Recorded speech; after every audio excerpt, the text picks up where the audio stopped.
You don't normally see this light because we don't normally have to film this high because, and by high I don't mean because it's legal, but I mean like because of the fact that it's tall and it's a big ass computer from Digital Storm. So today we're gonna talk about the new Aventum PC, the Aventum X, and I'm probably gonna throw my back out trying to open this thing up.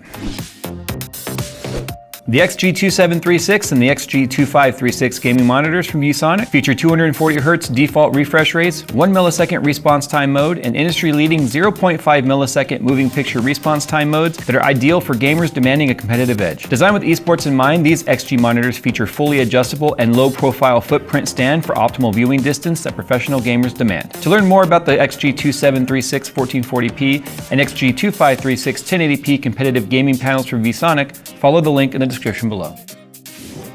Okay, so first and foremost, this isn't a sponsored video. This was actually sent to us for a different reason that's not even going on our channel. So I just was like, well, I've got this thing.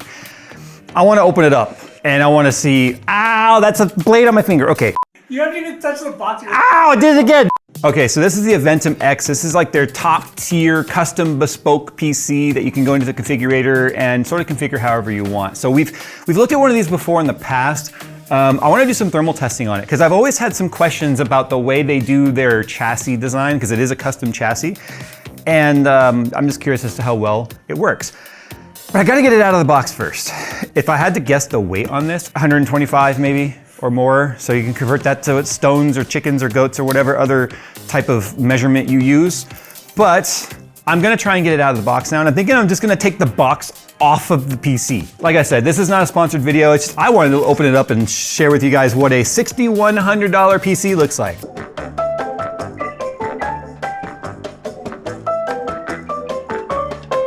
I'm gonna tell you right now, it's not as expensive as I expected it to be. Oh, Jay's disconnected now, he's not grounded. No, I know what parts are in here. The parts alone add up to $4 grand. But this one is clearly like the one that they spec'd out with like, sort by highest price first. And I can't say that I blame them. This is a very enthusiast grade brand, if you will. Digital Storm is not for the faint of heart when it comes to cost, but it is for those that are just like, I want probably a very, like, it's above the tiers that I would build because they use custom distro plates and stuff that are made just for them and their system. Firstly, I'm greeted with the ratchet straps. Is this because they're telling me to like freaking hoist it out of the box or what? I mean, normally these are ratcheting it down to a pallet. Notice, do not throw away this box. Please keep in case of future warranty service requests. That's actually a very smart tip. You cannot just throw this thing in a cardboard box and ship it back if you need it. All of the like, all of the insides, as you can see, is like soft. I feel like I'm backbending very far. It's all soft foam and stuff, which is designed specifically for this case. Okay, so this is the accessory box. It should be all like our motherboard stuff. Yeah, so here's power cable, RGB light controller, cool. It's an Asus motherboard, Strix board, I believe. Yeah, spare cables and stuff. Oh, this is cool. And they put the ends in a bag, but it didn't stay in the bag. This is QDCs, or quick disconnects, for filling and draining the system. That's pretty cool. I'll be interested to see how they do. You know they mean business when it frickin' comes with a strap wrench. That's probably for the reservoir top. I bet you anything. Let's see, USB stick. Digital, let's see, that's our antennas, key tag, and then there's like a certificate of authenticity. Interesting, one of our M.2 covers is gone, which is a heatsink for the M.2s, 2 of them. I'm curious to what is in its spot now. This separate box over here is our spare fluid. I'm assuming it's already pre-filled because I know the weight of this is not enough to fill the size of the system that's in there. So I'm assuming that spare fluid, if you have to top off, air and permeation and all that stuff is always gonna get in the loop and happen. So they have to give us some of that.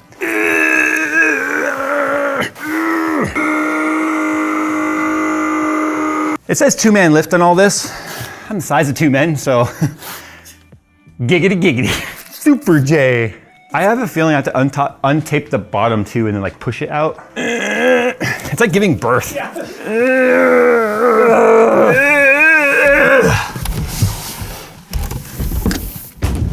Nick! Nicholas! Please take foam quickly. Pull harder. All right, so here's the protective condom that it comes in. They wrapped it. So all the panels, Okay, I don't think we're sending it back since they obviously custom UV printed this one. That's actually a pretty dope looking. Yeah. Wow, that's very like spaceshipy. So this is their custom UV printing option. Transition. So one of these screws was flopping around in the box because unfortunately this thing came on a truck, vibrations and things, they can't do anything about that. This is the heaviest tempered glass I think I have ever seen. Oh wow, they even UV printed the glass? Okay, this is cool. I need to get a UV printer, guys, put that on my list. So it has like outlines and stuff where the fans are. So that is pretty cool. I have no idea how much this option is. They did not inquire with me about any sort of designs or anything, but I think they nailed it, knowing me. Okay, so let's talk about protection and shipping. As you can see, what I had to go through to get it out. They used expansion foam on the inside, which is good, but also scary with a custom build, because you want to make sure that the expansion foam isn't going to expansion pop any of these tubes right off. One of the things I want to test is like where these fans are getting their air. So as far as we can tell, because the glass goes down to here, this is open all the way through on the bottom. It's hard to tell, honestly. So I really want to do some thermal testing on this. Anyway, so here's the rest of the foam, right? So they use expansion foam. Oh, see that like wrapped itself around some of the tubes. So that's all I just want to make sure I'm pulling tubes off with this. At least it's sent empty. Okay, cool. So we had a solid block of tubing back here.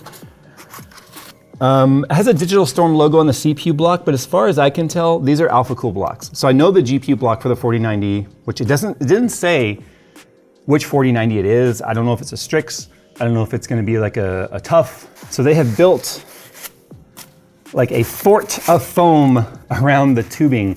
Now the tubing appears to be 13 millimeter, but these are quick disconnects. So I could actually disconnect these tubes from here if I needed to. Because as soon as you undo the quick disconnect on both ends, you're only gonna get a couple drops of fluid that comes out. But if you needed to service this and you needed to take out the CPU or the GPU or something, you just quick disconnect them and then you can take the component out and the fluid stays contained within the component. That's actually really smart. The downside to that, every quick disconnect adds a little bit of resistance to the flow. So as long as they have, I mean, it's a D5 style pump. I can't tell exactly which D5 it is. Hopefully it's not a Alpha Cool one, because those are not true Lang D5s. They're like their own version of it. They have proven to not be quite as reliable, but I like that. That's actually really, really smart. I might start utilizing that in some of my builds. And you know what they do that for? Not for you, for them, for warranties and RMAs and all that sort of stuff. There are 4 SATA plugs plugged in right here, even though this has a 4 terabyte NVMe, because of hot swap drives. So you can have, and as you can see, none of these are populated. You can have 1, 2, 3, 4, 5, 6, 7, 8. That's why I say this is kind of like a work play type of build, because if you needed this and you needed massive storage, you could add 20 terabyte drives in there and just, on the bottom we have a 560 rad. It's an Alpha Cool radiator, I'm assuming, because everything else seems to be Alpha Cool in here. We've got a 420 rad on the top. So a 560 and a 420 minimum if there's not any on the backside, which there could be. So we got a 420 and a 560 cooling a 9950X and a 4090. That's overkill considering this is only 170 watt CPU before PBO or overclocking. So much cooler than even like a 14900K. Okay, so, and also to this bottom plate, I wanna point this out. This screw right here is loose. Again, a transit problem. Vibrations and stuff in trucks, you'd be surprised what they actually can do for to make screws come loose. It's crazy. Anyone that's ever worked on old cars will tell you, vibrations definitely work things loose. There's a joke there. They're right themselves, people. Time to check out the booty. So one of the best things about custom builds like this is, especially from high-end builders like Digital Storm or even Origin PC, is the cleanliness. Oh, it's not a door, it's a glass. the cleanliness of the backside. Look at that. They have a custom-made distro plate, and it's thick too. That thing is like 30 millimeters thick. You can also see we have a hub in the backside right there. If you, I guess, wanted to add more RGB or fans, you could. Oh, check this out. We do have another radiator right here. That's a 280. We have an NZXT USB hub here also. But yeah, this hub is interesting, and let me point out why. You can't see it behind this cover. Okay, so they have cables coming through. And I point that out because you can see this large cutout up there above the reservoir. They used to have their own like power board. So just like how the distro plate is moving fluid from one side to the other, they have a power board that does that. But they omitted it from this build. That's crazy. A 280, a 420, and a 560. Maybe the airflow isn't great. So they just brute force it. Because the other thing I want to point out is this radiator and the 560 are opposing. That means both of those are pulling air in towards each other, and they've got to get exhausted somewhere. Are there any fans on the bottom? It is solid down here. There's no chamber to bring it up inside, so I still don't know how it's working. In fact, quick cut, here's one of those power boards. It's in the chassis, but they're not using it. Oh, that's PCI Express power. They're using 12 volt high power. That's why. So you can see down here how they had to kind of make this crazy swooping turn for the EPS cables. That's, like I said, they would normally have like a more rigid power board type of connection there. Same thing with the sleeves here for this. Gosh, I really wonder with the way these cable combs are, if this is the Easy DIY, because they look just like the Easy DIY ones I had. Now they're good quality, but I'm really wondering if they're Easy DIY. That would be hilarious because they're like $20. So let's do this. I need to get fluid in the system. I guess we should talk about what you get for filling it. So we get a squeeze bottle. We get 1,000 milliliters of XL8 clear from Corsair. And they use expansion foam in here too, so it doesn't flop around. And another 1,000 milliliter from Corsair. So I need to look in that motherboard box or the accessories box now and see if they gave us a jumper. If they didn't, I'll need to maybe check the manual to see if there's a switch on here somewhere. Because it's not hooked up to the power board, I can't imagine how that would be. So for instance, Singularity Computer's power board has a fill mode where if you're using the power board, you can actually put on there pump fill. Like, I forget what it's called. It's a toggle switch that essentially turns the motherboard plug into just a jumper. So it doesn't turn on the CPU or the system when you're trying to fill it. It just turns on power to the Molex or the SATA power, so you can power the pump to fill the loop, but not have to deal with unplugging all this like this. So I would have loved to have vacuum filled this, but I can't. And this is the part I was saying, like, I don't know where this goes because they're all there. I think this is a thicker one that replaces the bottom. That's what that looks like to me. So I just scanned the barcode on the box like it says to do. It's not even an Aventum they're showing. It's just a general, like, how to take the foam out, things to do before turning it on.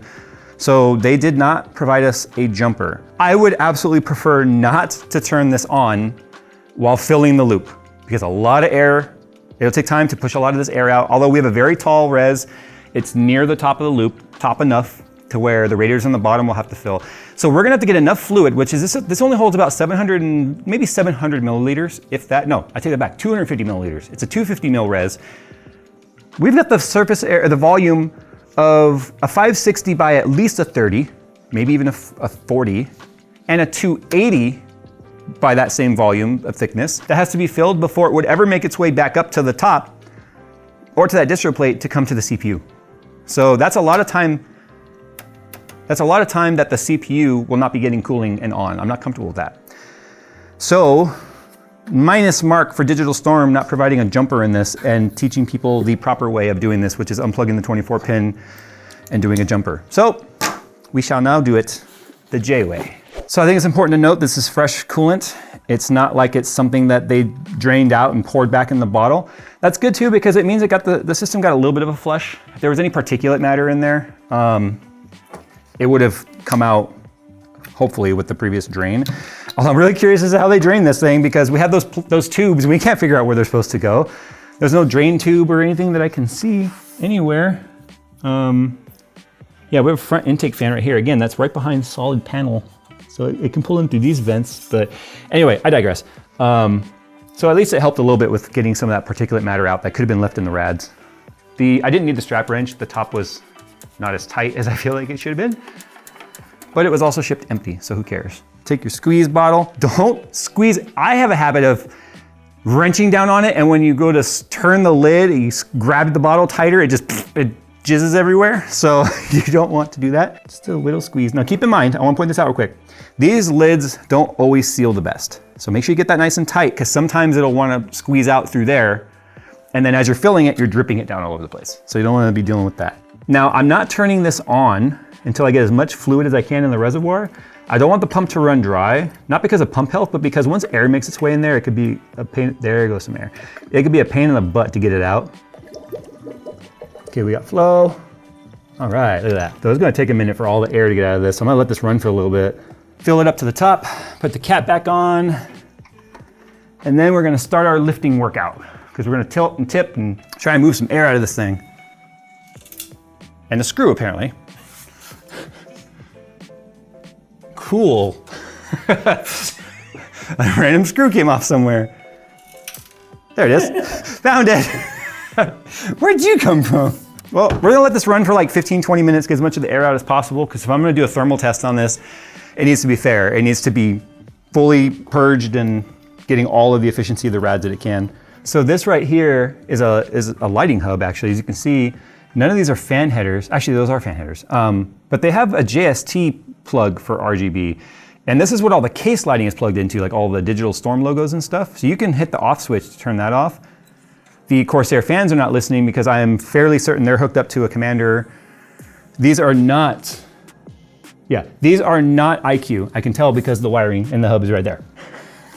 So they're not listening to this because that's a separate system than that. But they do have this right here. If you're like, that's just too bright, you can see that you can toggle that on and off. I like it on because we have tinted glass on this and we have that cool design that I think will be neat. Looks like Sprite. I just keep seeing Sprite right here. Anyway.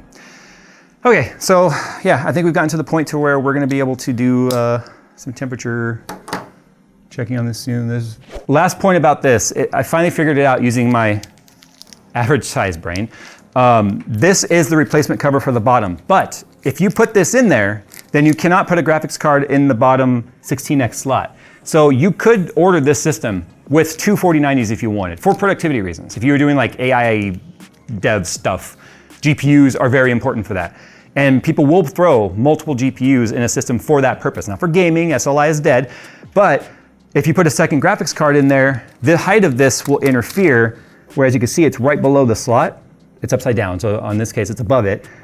You would not be able to seat your GPU. So that's what this is for. Okay, so I just spent the last couple hours, actually more like 3.5 hours, just doing some temperature testing on this. I've always wanted to test the Aventum X because to me, this just looks like, nothing but restriction. So there's only a few millimeters of gap around the entire glass. This entire bottom area is sealed off. It doesn't pick up air from the bottom at all. So the bottom is completely solid. It doesn't bring any air in from the bottom. There is a fan down here because there's 4 140s in the front, but you can see the grill stops up here.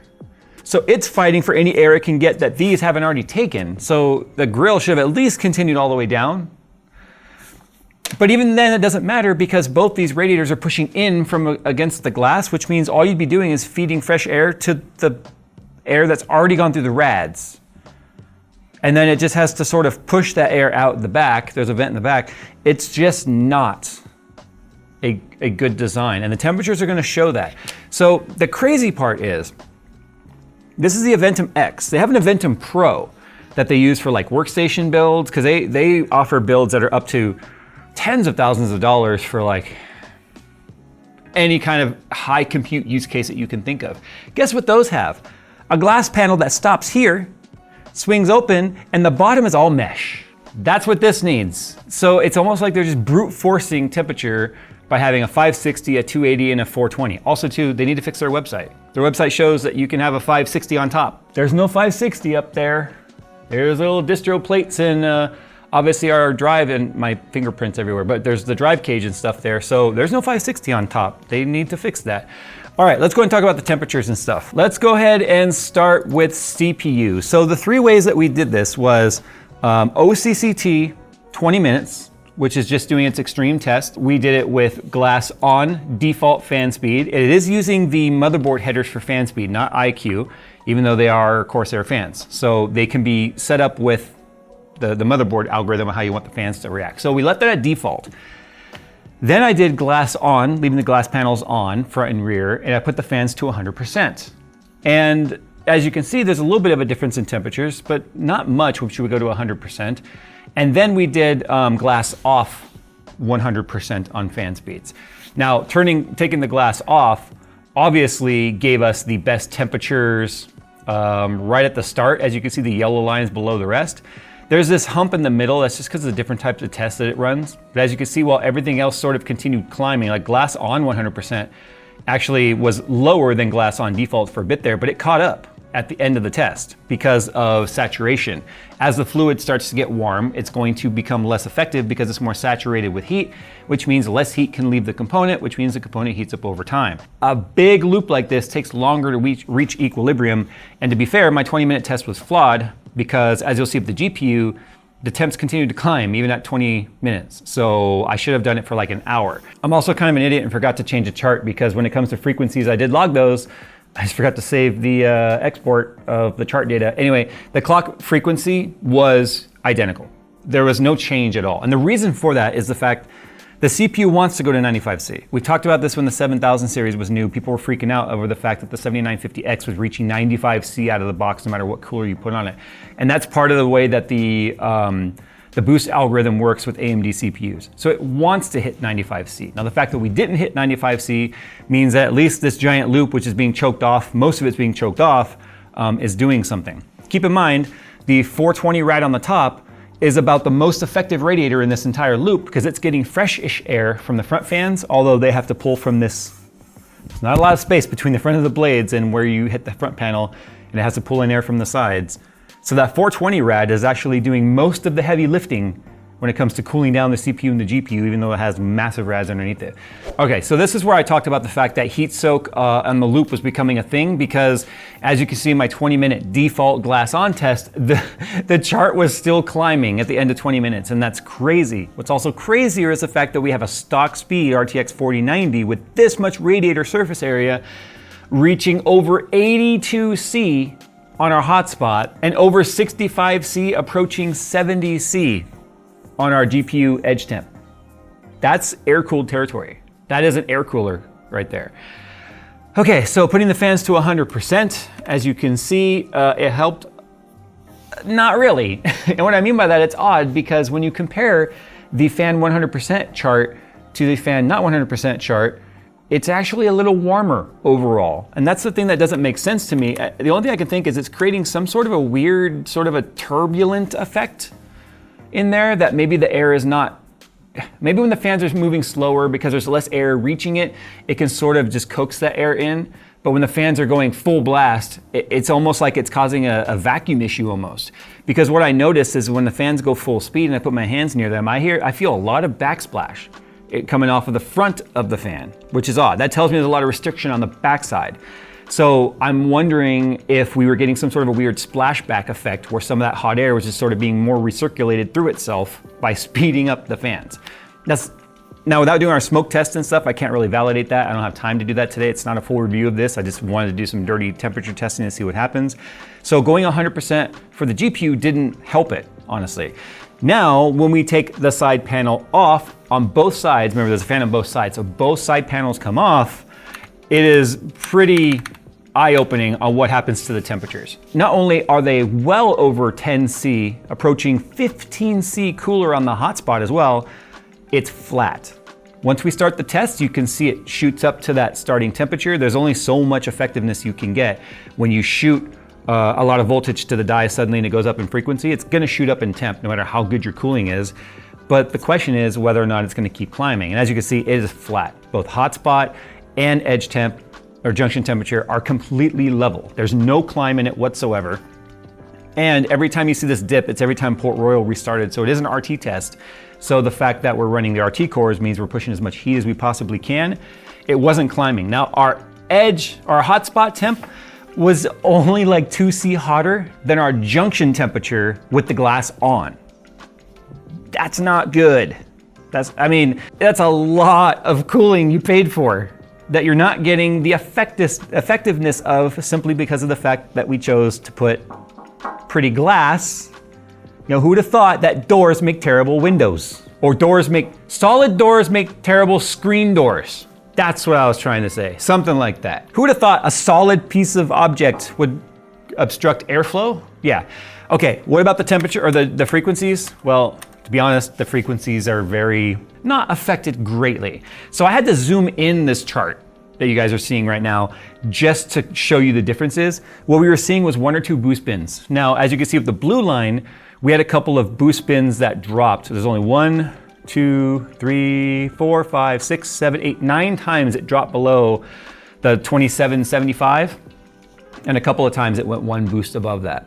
Now you can see in the green line, it did okay until it started to get warm, and then we started dealing with more boost bin drops and only a couple of climbs. Now, the difference we're talking here between the highest boost bin and the lowest boost bin between these 2 tests, we're talking like 45 megahertz.